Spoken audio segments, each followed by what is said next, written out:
नमस्ते class, hi this is Himanshu और एक नई कक्षा में आप लोगों का फिर से वापस स्वागत है। हम लोग डिस्कस कर रहे हैं व्यष्टि अर्थशास्त्र। दिखा दूँ एक बार और। प्रारंभिक व्यष्टि अर्थशास्त्र, राइटर हैं T R Jain sir, V K Ohri sir. Channel है एक नई कक्षा और इसके 2 पार्ट्स ऑलरेडी हम डाल चुके हैं, 2 पार्ट्स बन चुके हैं। ये है पार्ट नंबर 3। ऐसे करके छोटे छोटे पार्टों में हम अपना पूरा का पूरा सब जो चैप्टर है आराम से रिकॉर्ड कर लेंगे। बाकी आप लोगों की डिमांडें जो होंगी कि भाई हमें ये पढ़ा दो, वो पढ़ा दो, मोस्ट वेलकम है। आज हमें पढ़ना है कि जो हमारी अर्थशास्त्र है वो 2 हिस्सों में बटी हुई है। पहला है व्यष्टि अर्थशास्त्र, दूसरा है समष्टि अर्थशास्त्र। अब मेरी बात को समझना। देखो, व्यष्टि के अंदर व्यय छिपा हुआ है, इसमें दिखा पाऊंगा सही से। इस व्यष्टि में क्या छिपा हुआ है, यहाँ लिख दे रहा हूँ, व्यय छिपा हुआ है। अगर व्यय को मैं आगे मिला दूँ तो क्या बन जाता है, ये व्यक्ति। और समष्टि में छिपा हुआ है सम, मतलब पूरा समाज कह लो या सामाजिक कह लो, या मैं सीधा बोल दूँ सा से सब। ऐसे करके पढ़ो उसको, इसी से डिफरेंस क्लियर होगा। जब चयन की समस्याएं यानी कि आर्थिक समस्याओं का अध्ययन तथा समाधान व्यक्तिगत स्तर पर किया जाता है, जब सिर्फ व्यक्तिगत यानी कि किसी एक इंडिविजुअल के ऊपर बात हो रही होगी, तब आप बात करेंगे व्यष्टि अर्थशास्त्र की। अगर कुछ इंग्लिश वाले भी हैं जो हिंदी उसमें पढ़ने आते हैं, तो माइक्रो इकोनॉमिक्स और मैक्रो इकोनॉमिक्स में इस आई और ए का अंतर है। अब कोई बोले आई का मतलब क्या है, इंडिविजुअल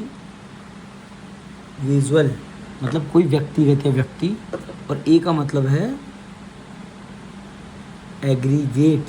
और कोई अंतर नहीं, चेक कर लो चाहे। जब चयन की समस्या यानी कि आर्थिक समस्याओं का अध्ययन तथा समाधान संपूर्ण देश के स्तर पर या देशों में विभिन्न विभिन्न क्षेत्रों के स्तर पर किया जाता है। जब आप सिर्फ किसी एक की बात करते हो तो व्यक्तिगत बात हो रही है, व्यष्टि अर्थशास्त्र की बात हो रही है। परंतु जब आप समष्टि की बात करते हैं, संपूर्ण की बात करते हैं, कंप्लीट की बात करते हैं, इंग्लिश में कहूँ तो एग्रीगेट की बात करते हैं, तब आप पढ़ रहे होते हैं समष्टि अर्थशास्त्र।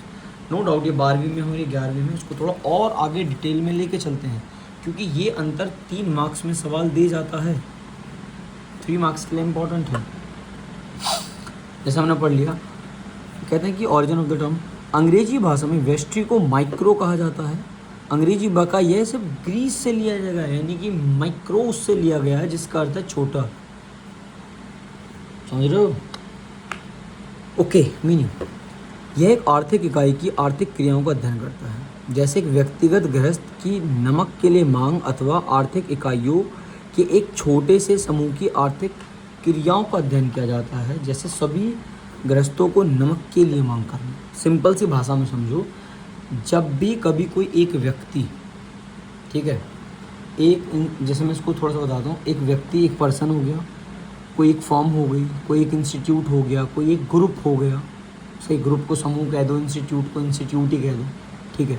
तो जब सिर्फ किसी एक सिंगल स्तर पर किसी भी चीज़ की मांग हो रही है या उसकी पूर्ति हो रही है, डिमांड एंड सप्लाई हो रही है, तो समझ जाना कि वो व्यक्तिगत रूप में माइक्रो इकोनॉमिक्स की यानी कि व्यष्टि अर्थशास्त्र की बात कर रहा है। कुछ इसके क्षेत्र वगैरह दे रखते हैं। व्यष्टि अर्थशास्त्र में मांग का सिद्धांत, इसको लॉ ऑफ डिमांड कहते हैं। उत्पादन का सिद्धांत, उत्पादन प्रोडक्शन को कहते हैं। कीमत निर्धारण करना यानी कि इसके प्राइस की बात करेगा।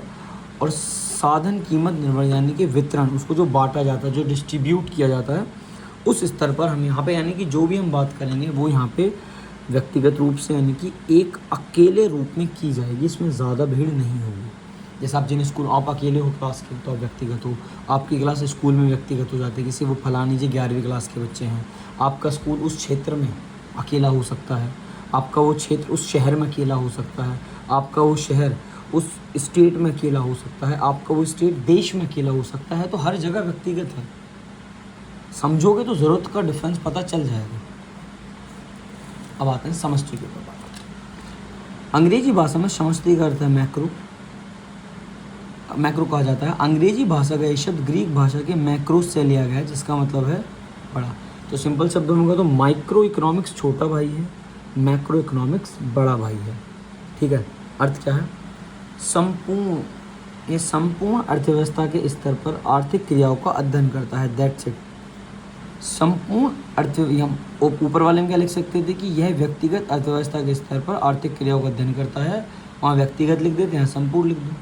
ये संपूर्ण अर्थव्यवस्था के स्तर पर आर्थिक क्रियाओं का अध्ययन करता है। उदाहरण के लिए कुछ भी ले लो, उदाहरण के लिए तो बहुत कुछ है, जैसे इन लोगों ने दे रखा है कि राष्ट्र क्या है, जब पूरे देश की आय निकालनी होती है। एम्प्लॉयमेंट यानी रोज़गार कितना, सामान्य जनरल स्तर यानी कि सामान्य प्राइस लेवल, देश विदेश में मतलब जब देखो माइक्रो इकोनॉमिक्स तो बात करता है सिर्फ कीमत के सिद्धांत की, यानी कि सिर्फ एक चीज़ की कीमत बढ़ी और कितनी घटी। लेकिन ये जो बात करता है ये जनरली बात करता है कि महंगाई कितनी बढ़ी है घटी। तो ये एक बहुत बड़ा बहुत ही प्यारा सा अंतर है। अंतर इन्होंने आगे भी थोड़ा सा समझा रखा है, देखे क्या आगे। ओहो, पूरी की पूरी टेबल है मेरे भाई। 3 नंबर के हिसाब से सबसे पहले उसका अर्थ उठाओ। अर्थ कई बार डिस्कस कर चुके हैं। जब कोई चीज़ व्यक्तिगत स्तर पर निर्धारित की जाती है या उसके ऊपर उसमें बात करोगे तो वो है व्यष्टि अर्थशास्त्र, और जब संपूर्ण अर्थव्यवस्था के स्तर पर बात करोगे तो वो है समष्टि अर्थशास्त्र। ठीक है, और उसमें क्या लिख सकते हैं, इसके नाम पकड़ो, वैकल्पिक नींव चेक करो। इसको कीमत सिद्धांत भी कहा जाता है यानी कि प्राइस थ्योरी, और इसको आय एवं रोजगार के सिद्धांत यानी कि theory of income and employment के नाम से भी जाना जाता है। ये 2 चीज़ें हो जाती हैं। ठीक है, उसके बाद अगर जानना है तो केंद्रीय समस्याएं पकड़ लो। व्यष्टि अर्थशास्त्र मूल रूप से एक व्यक्तिगत फर्म अथवा उद्योग में उत्पादन तथा कीमत के निर्धारण से संबंधित है, यानी कि आप उद्योग में उत्पादन करना और कीमत के निर्धारण से संबंधित, यानी कि उत्पादन करो मार्केट में बेचो, डिमांड सप्लाई पूरी करते रहो, दैट्स इट। समष्टि अर्थशास्त्र मूल रूप से संपूर्ण अर्थव्यवस्था के कुल उत्पादन में भाई, कुल उत्पादन सामान्य कीमत स्तर यानी कि कुल भारत देश में कितना उत्पादन हो रहा है, कुल उसकी कितनी मांग है, कुल उसकी कितनी पूर्ति है, सामान्य तौर पर महंगाई का क्या स्तर है, जो हमारे कीमतों के दाम होते हैं, वस्तुओं के जो दाम होते हैं, वस्तुओं की जो कीमतें हैं वो क्या है, कम है, ज़्यादा है, ब्ला ब्ला ब्ला, बहुत सारी चीज़ें। एटलीस्ट 3 डिफरेंस आपको पता होनी चाहिए। बाकी अगर पढ़ना है तो और पढ़ सकते हो। क्या मान के चलोगे, ये मान के चलोगे व्यष्टि अर्थशास्त्र के अध्ययन पर यह धारणा मानी जाती है कि जो समष्टि के वेरिएबल्स हैं वो स्थिर रहें, यानी कि व्यष्टि पढ़ते टाइम समष्टि स्थिर है और समष्टि पढ़ते टाइम व्यष्टि स्थिर है, ये मान लेना पड़ता है, नहीं तो परेशानियाँ होंगी। 4 डिफरेंस आपने देख लिए। ठीक है, बाकी ये सब चीज़ें अंडरस्टैंडिंग के लिए, ये रीड ओनली पर्पस के हिसाब से होती हैं। इस वीडियो में इतना ही, क्योंकि इसके बाद हमें डिस्कस करना वास्तविक एवं आदर्शात्मक अर्थशास्त्र, और ये बड़ा इंपॉर्टेंट माना जाता है, positive and normative economy. Video देखने के लिए धन्यवाद मेरे भाई, बहन भी हो सकते हैं, सभी लोग।